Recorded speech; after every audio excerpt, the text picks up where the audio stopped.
Presentación del libro Zapata, Voces y Testimonios, de la escritora Lía Gutiérrez Quintanilla. Tenga a bien brindarnos unas palabras el licenciado Valentín López González Aranda.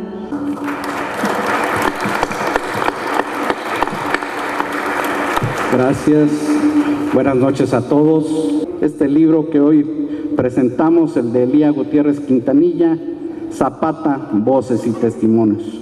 En este libro, Lía entrevista a un revolucionario zapatista de más de 90 años que había participado en la revolución como soldado raso, don Andrés Martínez Zúñiga, quien le explica lo duro que había sido la revolución para ellos. De repente el excombatiente se queda callado y le pide que siga. Lía le pide que siga. Don Andrés duda.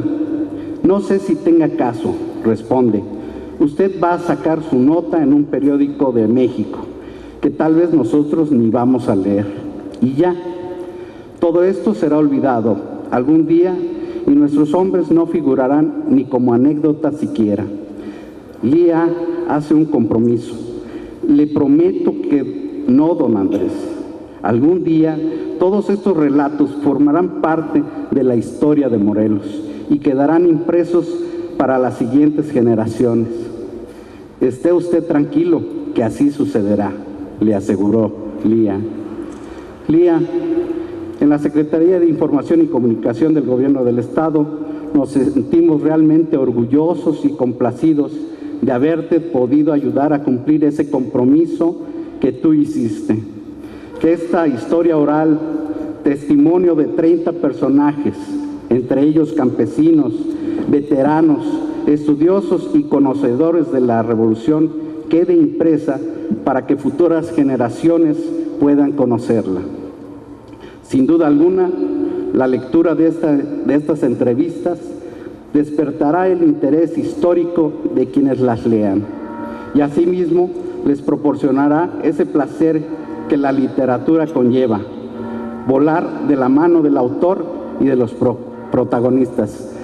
Lía, muchas felicidades por este nuevo libro. Gracias. Gracias.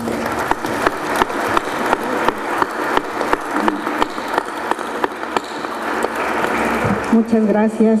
Él es José M. Iturriaga. Es historiador por la Universidad Iberoamericana y economista por la Universidad Nacional Autónoma de México. Muchas gracias, buenas noches.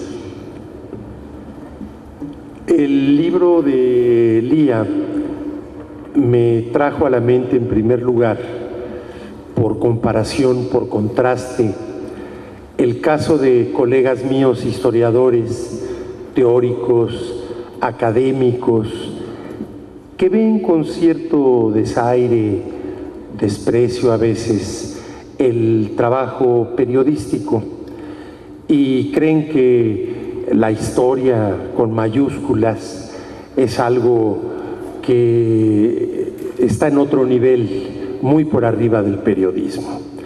Desde luego estos colegas nunca salen de la alfombra de sus bibliotecas, no se ensucian los pies en el barro, en el campo, que no es una figura alegórica. Lía, para hacer muchas de estas entrevistas, se ensució los pies metiéndose al campo, porque justamente entre sus entrevistados hay personas que son auténticamente hombres del campo. Y por fortuna, esa es la gran riqueza de este libro. Y lo que quiero precisamente es destacar la importancia del periodismo, en este caso a través de ese formato que son las entrevistas, su importancia como una de las más fieles fuentes para la historia.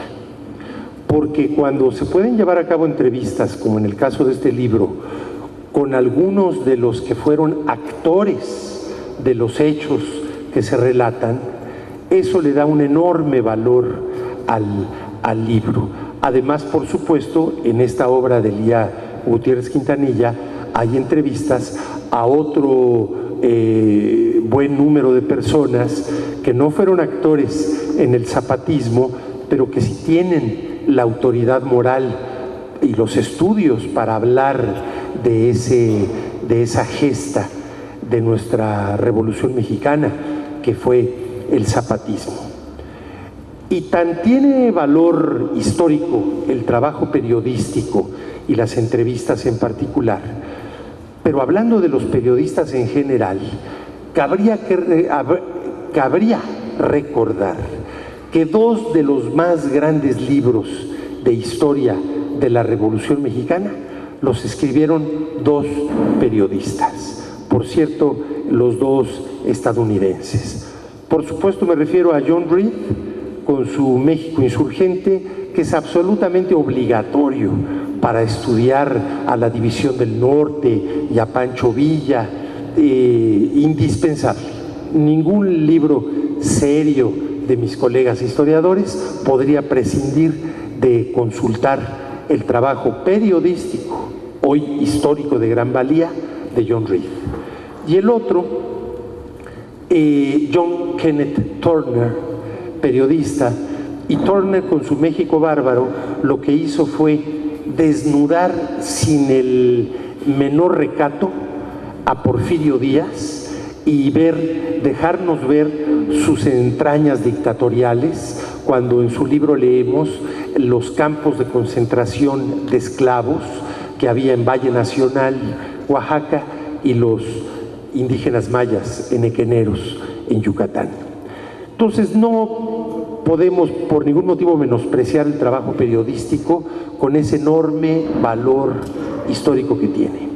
Y Lía no es, por cierto, una novata en estos trabajos.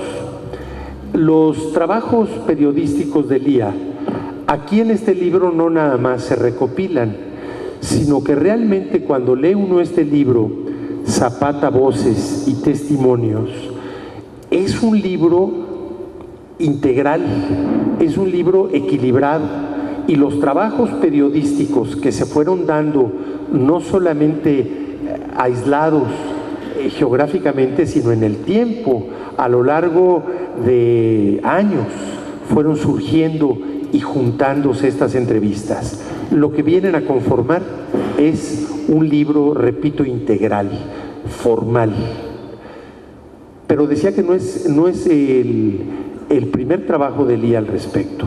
Hay un libro clásico, absolutamente, en la historia moderna del estado de Morelos, escrito por Lía, que son Los volcanes de Cuernavaca. Excelente título porque se refiere, sí, a 3 enormes volcanes que vivieron en Cuernavaca. 3 curas, por cierto, amigos y contemporáneos. Bueno, si eran amigos no podían haber sido menos que contemporáneos. Pero estamos hablando, por supuesto, del obispo Sergio Méndez Arceo, cuya huella, y dejen la huella antes de la huella, cuyas acciones fueron ni más ni menos que pioneras de lo que después el Papa reconocería a nivel mundial en el Concilio Vaticano II, como es dar la misa de cara a los fieles, que Méndez Arceo lo innovó aquí a nivel mundial, decir la misa en el idioma local, que Méndez Arceo también aquí lo hizo por primera vez en el mundo. Y los otros 2 sacerdotes que también reúne Lía en ese libro extraordinario, que son Iván Illich, vinculado a la teoría de la liberación, y Gregorio Lemercier al psicoanálisis entre los sacerdotes. No quisiera dar la impresión de que estoy divagando, porque esto lo que nos muestra es cómo un trabajo periodístico muy serio como el de Lía Gutiérrez Quintanilla finalmente converge en todos esos retazos sueltos periodísticos y conforma un libro de la mayor solidez, como es Los volcanes de Cuernavaca y como es este Zapata, Voces y Testimonios. Pero permítanme ustedes agregar, ya muy cerca del final, bueno, una parte fundamental que a veces no tienen los trabajos periodísticos y a veces tampoco tienen los trabajos históricos, que son amenos, que se puedan leer, que sean literatura, además de ser periodismo y además de ser historia. Lía, con una muy fina pluma que tiene y que desde sus correos electrónicos la percibimos y la disfrutamos, hasta sus libros, es una cualidad realmente admirable, porque eso hace que los libros de Lía no solamente sean interesantes, sino sean placenteros. Son libros que da gusto leer, y por supuesto, verán ustedes, es justamente un ejemplo muy importante de ello. Y bueno, quisiera concluir diciendo algo que escribí en el prólogo de este libro. Tuve el honor de que Lía me invitara a hacer el prólogo del Zapata, y lo hice con un gran gusto y con un orgullo de que me hubiera invitado a hacerlo. Y en el prólogo incluyo, al final del mismo, algo que siempre que puedo repito, y lo he repetido muchas veces por escrito en diversos textos y muchas veces de viva voz, y perdonen ustedes, muchos de ustedes lo habrán oído, pero no me canso de repetirlo, porque se me hace importantísimo tenerlo muy presente, sobre todo para nosotros, morelenses, muchos de nacimiento, otros por decisión propia, pero me refiero a lo siguiente, que si ser revolucionario es querer derrumbar por completo un edificio político-social, sin intereses personales, sin concesiones, para dar lugar a un nuevo edificio social y político, si eso es ser revolucionario, el único revolucionario que tuvo México hace un siglo se llamó Emiliano Zapata. Los demás, con grandes méritos, no cumplen ese requisito. El gran presidente Madero, que tuvo el mérito enorme de iniciar la revolución, pues era un hacendado riquísimo, que tuvo que hacer muchas concesiones con el porfirismo, con los militares, con los burócratas, y por supuesto por eso lo desairó Zapata, y por eso se le persiguió tratándolo de matar. Madero no cumple ese perfil del verdadero revolucionario, como lo he planteado como premisa.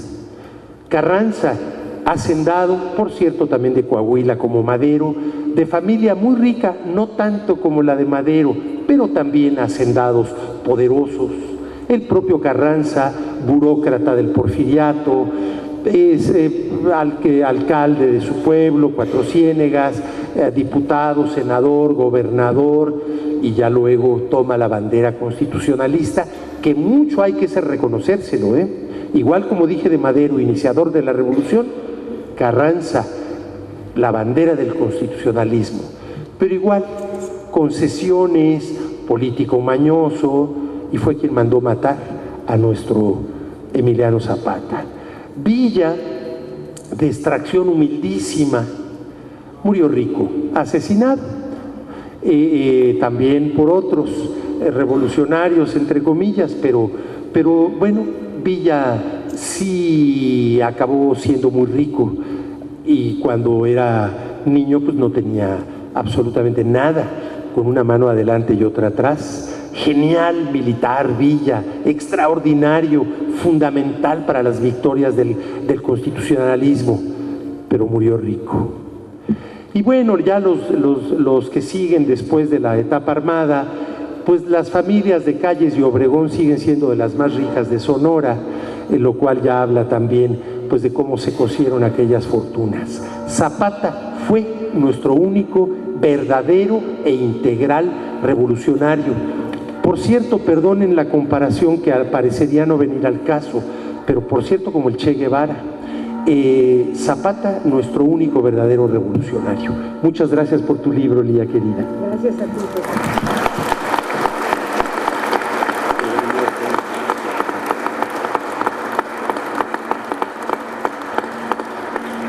Muchas gracias a José N. Iturriaga. Seguimos adelante y quiero presentar al arquitecto Ricardo Zúñiga Vázquez. Ante todo, Lía, muchas gracias. Muchas gracias por ese espacio en la historia de mi vida que me otorga. La verdad,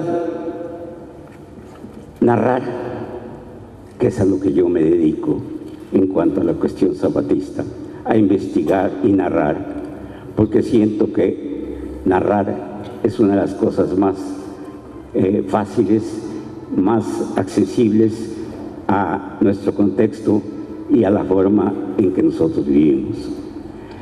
Cuando nos dedicamos a esa satisfacción tan extraordinaria de poder pasar una información obtenida directamente del campo, directamente de quienes participaron, para ofrecérsela a los jóvenes, a los niños y a los maestros, que son mis tres entidades más importantes en mi vida y en mi trabajo para ellos.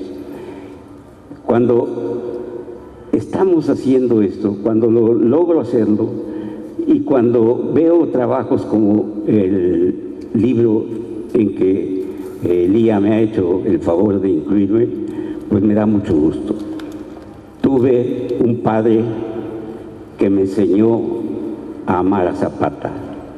Tuve una madre que me enseñó también a amar a Zapata. Ella maestra rural, él campesino. Los dos amigos directos de Zapata, compañeros y amigos de Zapata, que anduvieron en su lucha. Eso me ha dado la oportunidad de tener un campo extraordinario de información, de búsqueda, de otorgamiento de datos. Tuve la suerte de ser amigo del Mole, de Seferino Ortega, de ser amigo de otros más revolucionarios, pero recuerdo más al Mole, recuerdo a muchas gentes más, y que dentro de todo ese conglomerado con el que he convivido, pues me ha dado la oportunidad de obtener información directa.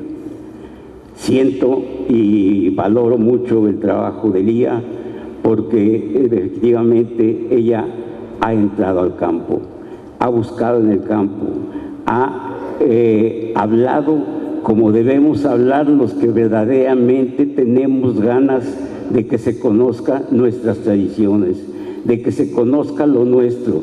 Si no buscamos que se conozca lo nuestro, si no imbuimos a los niños, a los jóvenes y principalmente a los maestros, que son los que educan, que son los que enseñan, si no los imbuimos y no conocen ellos a Zapata, poco tendrán que enorgullecerse de ser morelenses.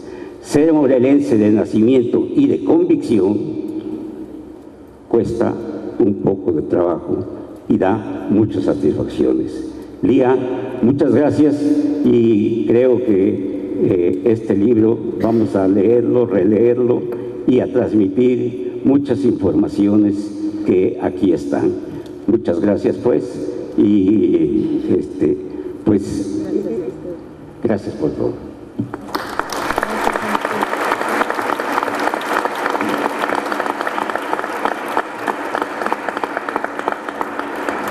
Muchas gracias a las palabras emocionadas, visiblemente emocionadas, del maestro Ricardo Zúñiga. Vamos a pedir al siguiente panelista, don Ignacio Guerra Tejeda. Don Nacho, le escuchamos, por favor.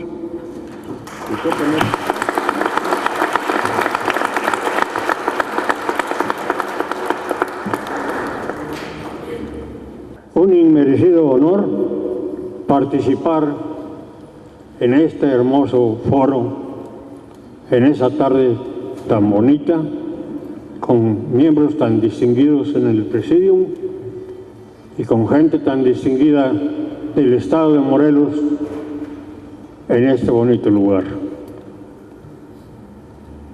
Digno de reconocer el trabajo fecundo y creador y empeño mostrado y demostrado con fervor y pasión patriótica, con fidelidad y apego a vivencias y hasta herencia de sus padres, abuelos y hermanos, familiares que de una forma u otra han abrevado de voces y testimonios del incorruptible, como lo llamó Francisco I. Madero, al caudillo Emiliano Zapata Salazar. Estar aquí ahora al lado de tan distinguida concurrencia, especialmente aquí con la licenciada Lía Gutiérrez Quintanilla, a quien los morelenses y mexicanos en general debemos de agradecer la publicación de un libro que no es un libro más, sino que es realmente la vivencia de muchos zapatistas y de muchos hombres que tenemos el privilegio de querer y amar al general Emiliano Zapata Salazar. De Lía Gutiérrez Quintanilla también reconocemos su preocupación por los mexicanos del otro lado del río Bravo, su preocupación sobre todo a la gente del oriente, y aquí veo precisamente a don Felipe Domínguez, de allá de Azochapan, y Lía siempre ha estado con ellos, porque Lía es una mujer humana, una mujer buena, y siempre hemos estado con ella.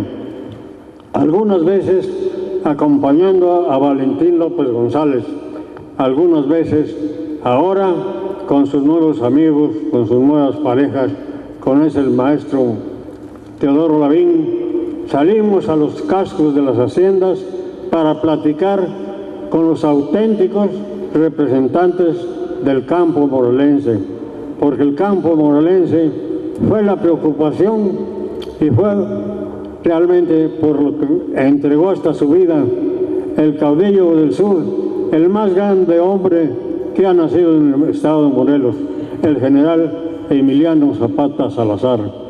Nosotros, como ustedes hemos dicho a Lía, y le hemos acompañado y la seguiremos acompañando en su lucha por la gente más necesitada. Ella es una periodista que todo el mundo lo sabe. Aquí en sus diarios nos ha dado a conocer a través de Diario de Morelos, a pesar del Expreso, del Universal, del Excelsior y de todas las publicaciones, y ahora con los nuevos medios de comunicación, siempre está pendiente de estar precisamente hablando de las causas más nobles, pidiendo, como lo hacía Emiliano Zapata, tierra, libertad, justicia y ley. Estamos aquí acompañando con mucho gusto al maestro Rodolfo Becerril, al maestro Ricardo Zúñiga, al maestro José Iturriaga, porque nos sentimos orgullosos, y con mi familia y con todos ustedes estamos aquí precisamente para dar a conocer este libro, que es un ejemplo, no es un libro más, es un ejemplo del estudio, de la vivencia, de la dedicación, del amor a su patria, de Lía Gutiérrez Quintanilla. Como dicen los corridistas, viva Lía Gutiérrez Quintanilla, viva Emiliano Zapata, campeones.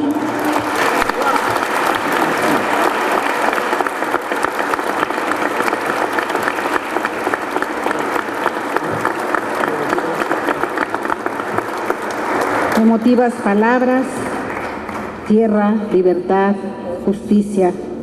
En este momento le toca el turno expresar su gentil comentario al doctor Rodolfo Becerril Estrafón. Muchas gracias, Lía, por permitirme estar esta tarde con tan dilecto y querido público y con tan amables compañeros de mesa.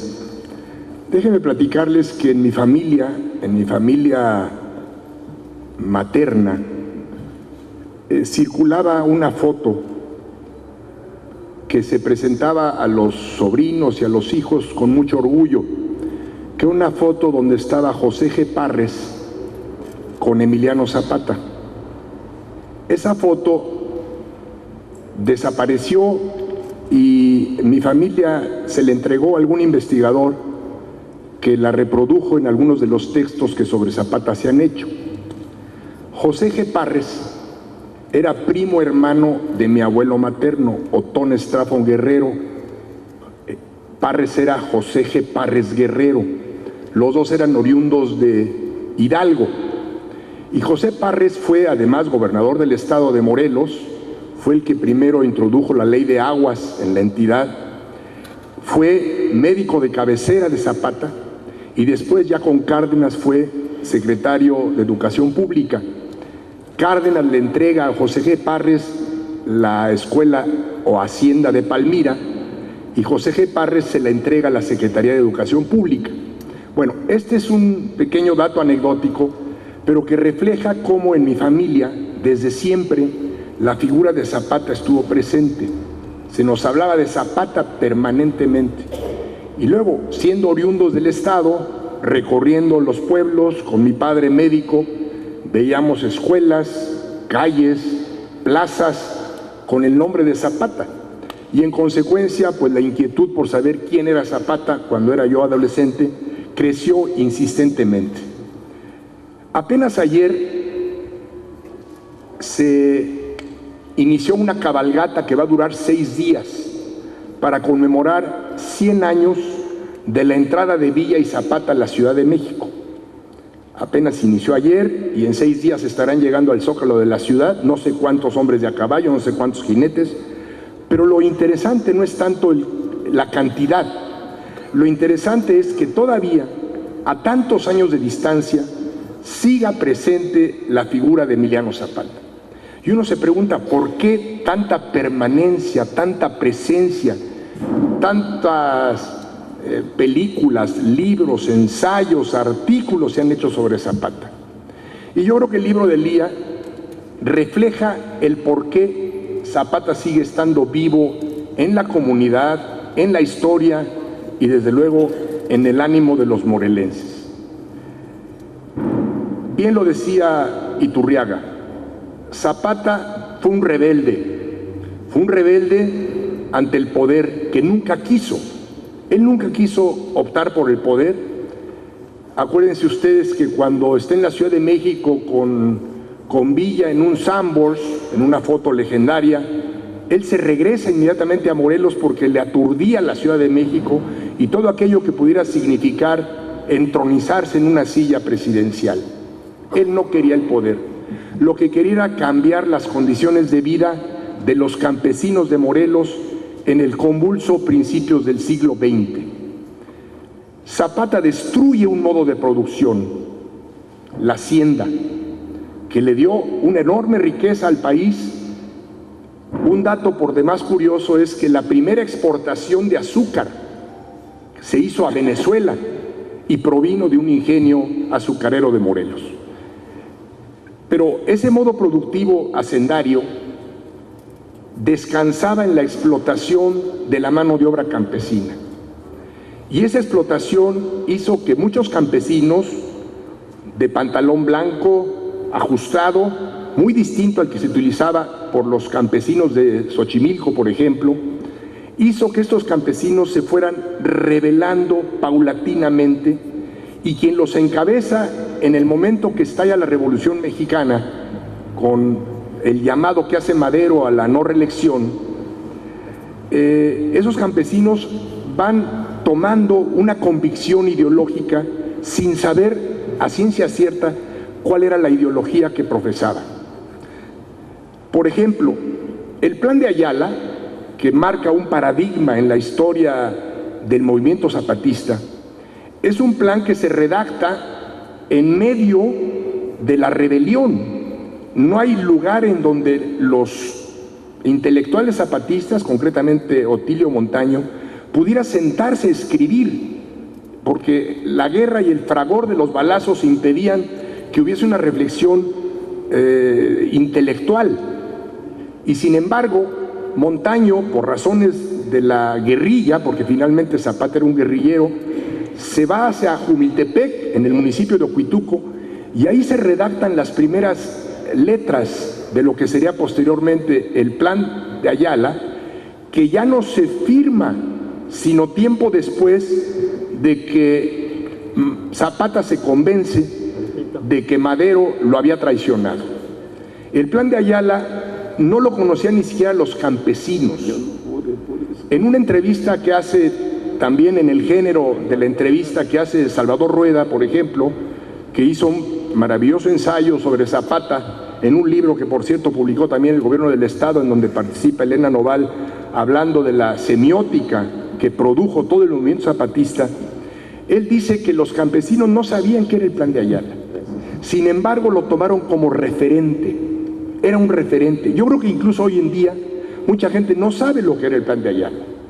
Es un documento histórico, un documento referente del artículo 27 constitucional, del ejido, del programa agrario, pero no se sabe, o no se sabe suficientemente, y sobre todo las nuevas generaciones, que es una contradicción frente al Plan de San Luis. Zapata había suscrito el Plan de San Luis, en donde se reivindicaban las luchas agrarias. Sin embargo, Madero, una vez que toma el poder, desconoce los postulados agraristas que estaban contenidos en el Plan de San Luis. Cuando Zapata instruye a Montaño para que redacte las primeras líneas de lo que sería posteriormente el Plan de Ayala, le dice que una vez que Madero ya no puede cumplir su promesa, tenemos que hacer un documento que demuestre que nuestro movimiento no es un movimiento de bandoleros. Porque a Zapata, al que se le decía el Atila del Sur, el rebelde, el bandolero, él quería demostrar que su lucha no era una lucha de bandoleros. Era una lucha que tenía que ver con modificar las condiciones de vida de los trabajadores campesinos, de los surcos cañeros, básicamente del estado de Morelos. En política se dice que uno tiene que elegir entre el poder y la gloria. Hay algunos que tienen el poder, pero no tienen la gloria. Y yo creo que en el caso de Zapata, él lo que consigue es la gloria, justamente porque nunca tuvo el interés de tener el poder. Él era, como decía Arturo Warman en un excelente libro sobre él, que se llamó Vamos a contradecir, era una persona que se la pasaba contradiciendo al poder y al estatus, al gobierno en turno. Ha habido una buena cantidad de libros que descansan en este género de la entrevista. Una cosa que a mí me espantó en este caso es que Lía lo empieza a fabricar, a producir, a diseñar ya hace algunos buenos años. Y cuando yo estaba viendo ahora la edición que acaba de surgir, me doy cuenta que una buena cantidad de los autores, y me espanté un poco, todos ya tienen una crucecita. Y dije, híjole, pues qué bueno que lo publicaron, porque se tarda otro poquito y ya no vamos a ver nadie que hable Zapata, ¿no? Pero sí, había muchos ahí que están en el libro, que los entrevistó todavía hace poco y que desafortunadamente ya no están con nosotros. El tema de Zapata se puede ver desde miles de perspectivas, miles de perspectivas.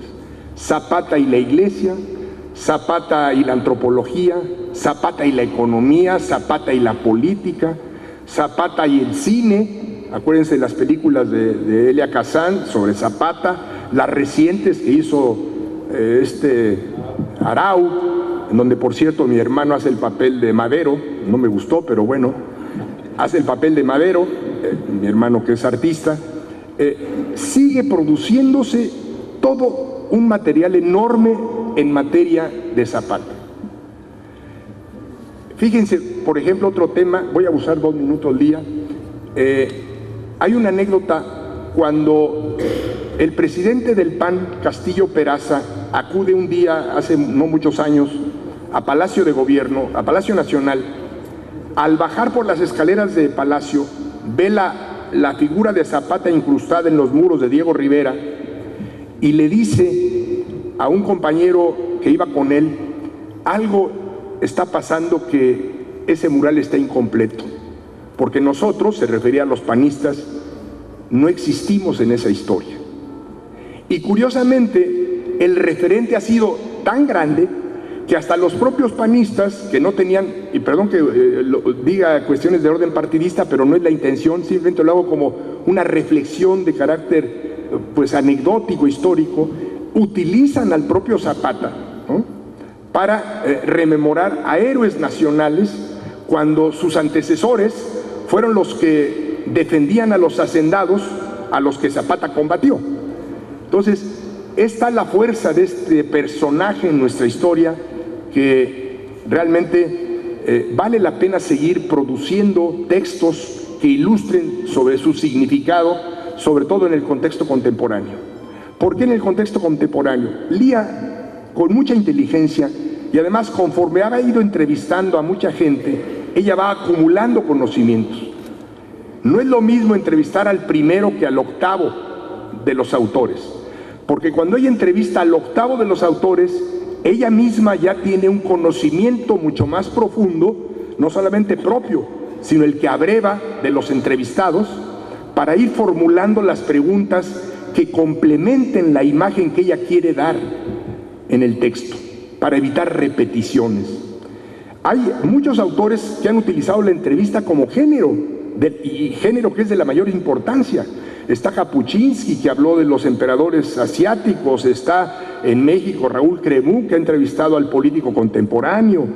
El propio Salvador Rueda, Barman y muchos que en perspectivas distintas han utilizado la entrevista como un género para conocer la memoria y la historia colectiva de una comunidad. Zapata se incorpora al mundo cultural y incorpora el mundo cultural muy rápido, forma parte del material histórico de los libros de enseñanza, pero básicamente ingresa cuando su muerte, que se hace legendaria, se convierte en mito. Lévi-Strauss, un antropólogo francés, dice que se requiere una leyenda para convertir a alguien en un mito. Y en el libro se refleja mucho de la parte mitológica de Emiliano Zapata, muchísimo de la cosa. Mil cosas se podrían decir sobre el particular. Podríamos hablar de Villa y la relación que tuvo con Zapata, hacer referencia al libro de Katz que hace sobre Villa, pero que también menciona a Zapata, de estos historiadores al estilo de Pepe Iturriaga, de enorme profundidad y contenido, pero bueno, no quisiera yo aburrirlos. Simplemente quisiera concluir diciendo que Zapata es un personaje universal. Pocos hay como él. Lía a varios les pregunta en el libro: ¿ganó Zapata o perdió Zapata? ¿Quién ganó la Revolución Mexicana? Yo creo que habría que reivindicar a todos y cada uno de los que participaron. Zapata gana la gloria, como decía yo, y el poder histórico, pero también consolida, aunque tibiamente, la reforma agraria mexicana, el artículo 27, el ejido y muchas más cosas que están contenidas en la Constitución del 17, en la que muchos zapatistas, por cierto, también participan. Carranza, Madero, todos tienen algún rol en la historia. Se mataron a sí mismos todos, efectivamente. Luchas intestinas provocaron traiciones. Incluso en los cuarteles de Zapata hubo también traiciones, pero fueron más por discordias internas, por malos entendidos en ocasiones, que por pérdida de una convicción ideológica. Cuando, por ejemplo, Soto y Gama, intelectual más urbano que Otilio Montaño, irrumpe en los grupos de poder zapatista, provoca un celo que hace que Otilio Montaño vaya siendo desplazado de la confianza de Zapata. Pero ahí se le acusa a veces de traición, etcétera, pero fueron discordias, malos entendidos, pero la convicción de unos y otros era de un profundo respeto por el Calpulelque de Anenecuilco, que se convierte en mito, en leyenda, en historia, en ejemplo, en orgullo de nuestra identidad. no solamente morelense, sino nacional y diría yo de América Latina. Hace algunos años, paseando por Italia, por ejemplo, en la Vía Véneto, hay una tienda que se llama Emilianos, hay restaurantes, se ha cosificado también el problema de Zapata, pero no ha perdido su sustancia. El Ejército Zapatista de Liberación Nacional, que es otra cosa, toma el espíritu rebelde de una persona que ha sido ejemplo por no haber aspirado al poder, por querer contradecir al poder y por haber ganado la limpieza y la pureza histórica. Muchas gracias.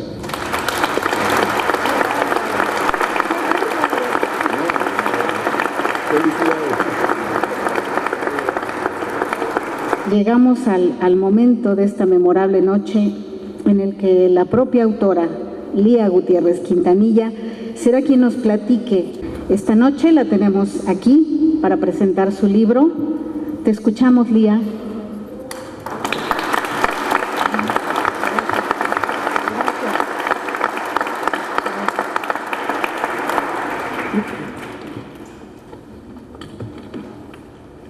Alcanzo a ver a varios de los entrevistados por aquí, a don Rosalío Estrada, hijo de soldadera y de un correo entre Zapata, un hombre que fue correo entre Zapata y Villa, Adriana Estrada Cajigal, hija del exgobernador que sentó las bases del orden constitucional en Morelos, y bueno, no alcanzo a ver más por las luces que tengo enfrente, pero me da mucho gusto verlos a todos ustedes, a todos mis amigos.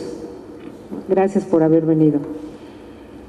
Siendo yo todavía muy joven, a principios de la década de los 60, una mañana viajaba con mi padre por las calles del centro de Cuernavaca y atenta a los relatos acerca de la Revolución de México y de Morelos que vivió de niño y que le encantaba narrarme cada vez que me subía al auto con él, de pronto le pregunté: papá, ¿cómo eran los zapatistas? Se quedó unos instantes en silencio, tal vez en busca de las palabras para responderme. Frente a nosotros, en ese momento, cruzaba la calle, apurado el paso, un viejo campesino que vestía pantalón y camisa de manta, portaba un sombrero un tanto despalmado y calzaba guaraches de correas. Un gabán color café colgaba sobre su hombro y del otro pendía un ayate de reatas. Mi padre, mirándolo, me respondió al mismo tiempo que lo señalaba. Como él, hija, dijo serio, y añadió: todos los viejos y no tan viejos campesinos que veas en Morelos a lo largo y ancho del estado corrigió, zapatistas. Esas palabras y la imagen que las acompañó se quedaron en mí congeladas en el tiempo, y desde esa edad, cursaba yo entonces primer año de secundaria, me prometí que algún día iría al encuentro de historias que con toda seguridad me permitirían conocer de viva voz muchos de esos relatos en torno a la Revolución del Sur, la epopeya del, permítaseme el adjetivo, gran insurrecto Emiliano Zapata. Tiempo después, durante parte de mi desempeño periodístico, varias veces cubrí los aniversarios de su natalicio o de su muerte, así como la promulgación del Plan de Ayala, siempre en Anenecuilco, en Chinameca o en Plan de Ayala, o en la cabecera de Villa de Ayala, nunca en Cuernavaca. De esos programas oficiales recuerdo la pena inmensa que me daba ver a un grupo de ancianos con atuendos que hacía tiempo habían visto mejores días. Eran sobrevivientes de las fuerzas zapatistas, que sentados con sus mujeres al lado, igual de ancianas que ellos, salían en cada aniversario en periódicos y televisión. Se diría que lejos ya la Revolución Mexicana, esos viejos campesinos esperaban las fechas conmemorativas año tras año para oír hablar del jefe, como ellos llamaron siempre al general Emiliano Zapata, alimentados por el recuerdo y las aventuras que vivieron a su sombra y que dieron sentido a sus vidas. Algunos todavía lucían sus medallas apenas detenidas sobre guayaberas desleídas, reconocimientos obtenidos por méritos en combate a todas luces desiguales. Por una parte, un bando, el federal, con preparación militar, bien comido, bien uniformado, bien calzado y perfectamente armado. Por el otro, el de los alzados en 1911 al llamado de Zapata, el de los que huyeron de las haciendas, salieron de pueblos para unirse a las fuerzas y participaron en la conformación del Ejército Libertador del Sur. El de la bola de desarrapados, como los llamaba la sociedad porfirista de entonces, tal vez sin preparación alguna, pero con mucho corazón, diría lo más recio que pudo un sobreviviente entrevistado con voz apenas audible por la edad y una boca desdentada, siempre leales al jefe, al único que hubo para ellos durante los prácticamente 9 años que tardaron en eliminarlo los estrategas carrancistas. Y aunque en 1919, año de su muerte, ya mermadas sus fuerzas, se limitaban a responder a los ataques, no lean que, diría otro, tuvieron que matarlo a traición por la espalda, pero mientras el jefe vivió, nunca nos rajamos. No recuerdo si fue en la segunda o tercera ocasión que los vi en esos aniversarios oficiales, cuando hice el tiempo para ir a su encuentro. En 1990, ya como coordinadora regional del periódico El Universal Morelos, me presenté en un pequeño despacho aquí en Cuernavaca, donde se ubicaba una filial del Instituto Proveteranos de la Revolución del Sur. Estaba en el segundo piso del pasaje Tajonar de la céntrica calle Guerrero. Don Mateo Zapata, hijo menor del caudillo del Sur, quien lo presidía, atendía en Cuautla. Subí la larga escalera eléctrica. Ya me esperaba el abogado Óscar Apáez, su asistente durante casi 20 años, quien al saber de mi intención me proporcionó una lista con nombres de excombatientes vivos que verdaderamente habían podido comprobar que lucharon en la revolución. Cuando los fui entrevistando uno a uno, me asombró que todos, unos más que otros, coincidían en la pobreza en que vivían y en su inmensa lealtad a la memoria de ese pasaje de la historia, el de la Revolución Armada. Sus casas, con una que otra excepción, estaban a medio encalar, pisos de tierra, muros de adobe desgastado por el tiempo y techos de tejas sobre varitas de otate o láminas sobrepuestas. Seguían viviendo en la misma pobreza de siempre. Uno de estos guerrilleros diría durante su entrevista: fue tan duro lo que vivimos que todavía hoy no sabemos cómo aguantamos pelear en esas condiciones tantos años. Si en estos momentos nos preguntaran si estamos listos para un nuevo alzamiento, responderíamos que no. Ya no podemos más, las fuerzas nos abandonaron, aunque nuestro corazón estaría con los alzados. En ninguno de sus hogares percibí elemento alguno de transculturación que no fueran los tradicionales de la gente del campo de Morelos: cazuelas y tarritos de barro para el café, cerámica de barro o peltre, petates, viejas camas de latón pintado, mesas y sillas de palo, forrados sus asientos con plásticos viejos o de paja, aperos de labranza, imágenes guadalupanas con veladoras al frente y ayates con olotes colgados de gruesos clavos. En los patios y tecorrales, matas de chile, algún árbol frutal y siempre con 1 o 2 perros cerca de ellos, igual de famélicos que sus dueños. Eran, sin embargo, muy respetados por sus familias y vecinos.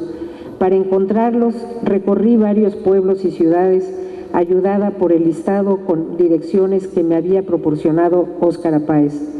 El resto de las entrevistas que conforman este libro se hicieron con mucha atención de mi parte para complementar las historias orales, algunas con la certeza de la erudición, por ejemplo, aquí Rodolfo Becerril, otras con el interés de escuchar sus propias versiones, todas con la riqueza que sus opiniones aportarían al tema.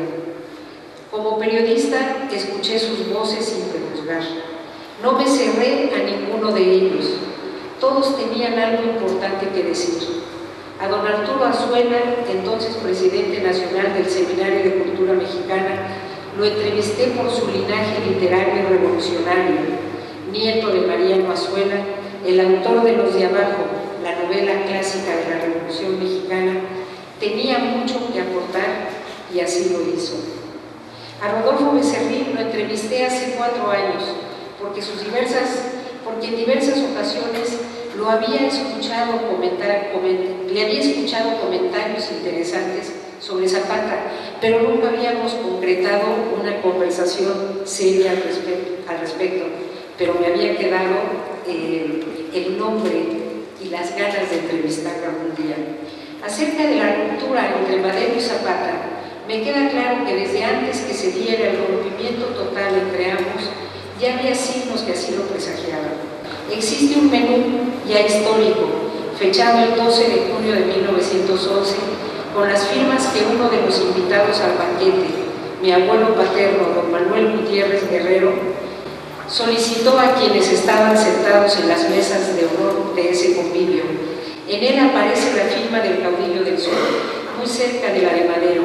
Ese documento es la única constancia histórica hasta el momento que atestigua que Zapata sí fue invitado y sí acudió. Mi abuelo, uno de los asistentes, refirió años después a su hijo, Alfredo F. Gutiérrez, mi padre, el siguiente testimonio oral que reproduzco. Cuando los invitados estábamos ya sentados, incluido Zapata, arribó al lugar un grupo de 4 o 5 acetados, y aunque muchos de los presentes formaban parte de la élite conservadora de la sociedad de Cuernavaca, los recién llegados sobresalían del resto de invitados por la extremada elegancia de sus atuendos. Se detuvieron justo a la entrada del convivio y en ese momento, narró mi abuelo, yo volteé hacia Zapata con la curiosidad de ver su reacción. Sabía que hacía 3 meses se había alzado en armas contra la dictadura de Díaz, pero indirectamente contra los hacendados, y pude observar que sentado aún, Zapata se movió discretamente hacia adelante para no perder detalle de la reacción de Madero, y vio cómo el entonces candidato a la presidencia de México lo saludó a lo lejos, alzando ligeramente un brazo, inclinó la cabeza, acto seguido les hizo una elegante seña con la mano derecha como diciendo, pasen ustedes. Zapata, adusto el semblante, se volvió a recargar en su silla, volteó ligeramente hacia atrás el rostro y con una casi imperceptible seña pidió a uno de sus asistentes, vestido de charro, igual que su jefe, solo que más modesto, que se acercara. Le dio algunas indicaciones y al tiempo de tomar su sombrero, se paró y se dirigió hacia donde estaba Madero, a poca distancia de él, quien se levantó también de su silla al verlo acercarse. El resto de su escolta, que permanecía discreta, a poca distancia de su jefe, se alistó para partir. Ambos hablaron entre sí. Únicamente Sara, esposa de Madero, escuchó la conversación. Luego de despedirse, se marchó jalándose el sombrero, sin importarle que era invitado personal del jefe supremo del Ejército Libertador e ilustre caudillo de la democracia, como decía el menú, refiriéndose a Madero. Al tiempo de salir Zapata del Jardín Borda, los invitados continuaron su charla sin percatarse al parecer del incidente. Mi abuelo, que había sido militar y ya fuera de la milicia era abogado, sí lo notó. Acto seguido escribió en el menú, arriba de las firmas, en letra muy pequeña, propiedad de Manuel Gutiérrez G, y lo guardó. Él había pasado con el menú al ver a los invitados que había y a toda la comitiva que venía con Madero, pasó, agarró el menú de la mano de la mesa y pasó a que le firmaran. No les pidió ninguna otra palabra, nada más sus firmas. Entonces fue cuando vio que se fue Zapata, le puso su nombre y lo guardó. Esa narración familiar ha conformado en mí una imagen de respeto hacia Zapata quien ese día dejó atrás no solo un banquete que en plena Revolución Mexicana, todavía bajo la influencia del porfiriato, sus viandas fueron escritas en francés en los menús colocados sobre las mesas y señalados diferentes vinos europeos para cada platillo, lo que al líder campesino acostumbrado a la buena comida ranchera, tan diferente a la que les ofrecían ese día, no le debe de haber costado ningún trabajo dejar. 5 meses después, el 28 de noviembre de ese mismo año, de 1911, Zapata vuelve a levantarse en armas, esta vez con su plan de Ayala en la mano y contra el ya presidente Madero. ¿Cómo no iba a haber ruptura si Madero y Carranza venían de una tradición de grandes extensiones y enormes latifundios, como dijiste, Pepe? Y Zapata luchaba contra ellos. Al igual que Jesús Sotelo Inclán en la década de los 40, el enorme autor de Raíz y Razón de Zapata,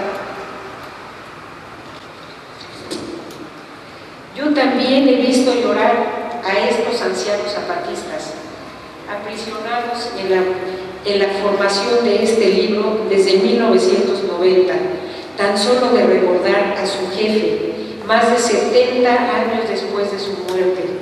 Esas lágrimas que compartí con mis interlocutores, no pude evitarlas, son de las que no se olvidan jamás.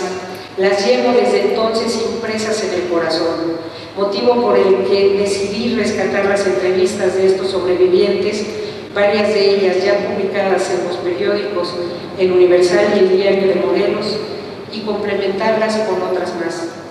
Desvencijados por fuera, por dentro lúcidos y aún con buena memoria, ese puñado de morelenses de excepción que platicaron conmigo mientras esperaban tranquilos el momento de su muerte, con sus revelaciones recrearon ante mis ojos y a partir de ahora lo harán ante los de los lectores, escenas cumbres de la lucha zapatista que permiten adentrarse en las páginas de los libros de historia, con miradas de guerrillero de pura cepa y participantes, algunos de ellos en el sitio de Cuernavaca, otros en atentados dinamiteros a máquinas de ferrocarril, otros más participantes en campañas guerrilleras al lado del caudillo del sur o de generales de excepción como Felipe Neri, Francisco Pacheco, Antonio Barona o Genovevo de la O.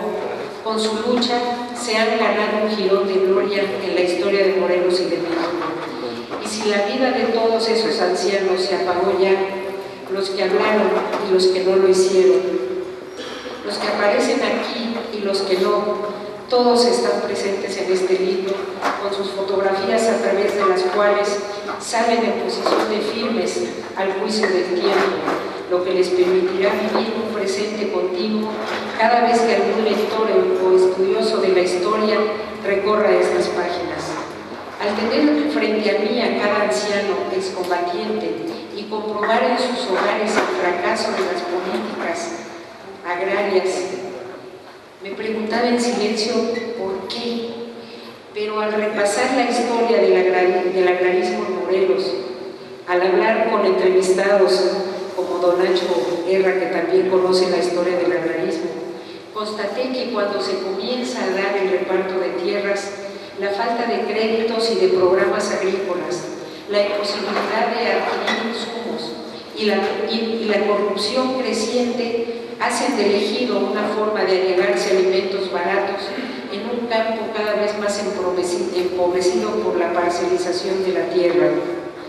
Entrevistas hablando fuerte, como la de don Ignacio Guerra, aquí presente, detallan cómo la corrupción de los líderes del campo, ejidales o comunales, hundió aún más al agro.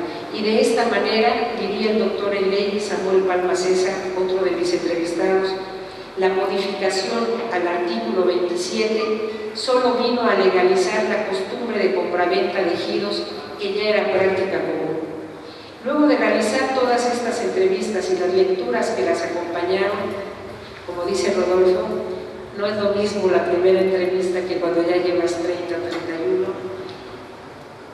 me queda claro lo siguiente: el zapatismo no es solo agrarismo, ni tampoco únicamente una contienda contra la imposición y el autoritarismo, sino que más allá de estos conceptos, los campesinos protestaron también con su alzamiento contra un centralismo que apoyó al enorme capital que para la Federación representaban las ricas y poderosas haciendas cañeras del sur, sin escuchar los reclamos de los pueblos por sus tierras, sus bosques, su agua y sus necesidades más apremiantes.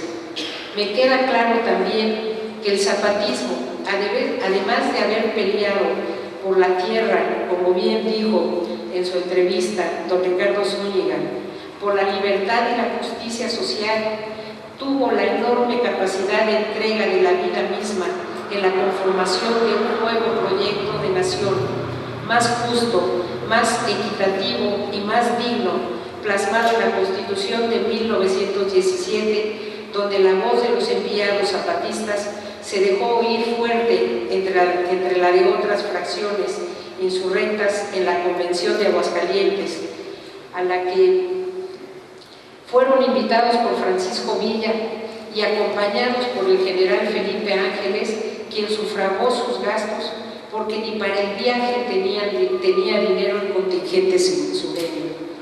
Soy periodista y eterna estudiante de los hechos históricos.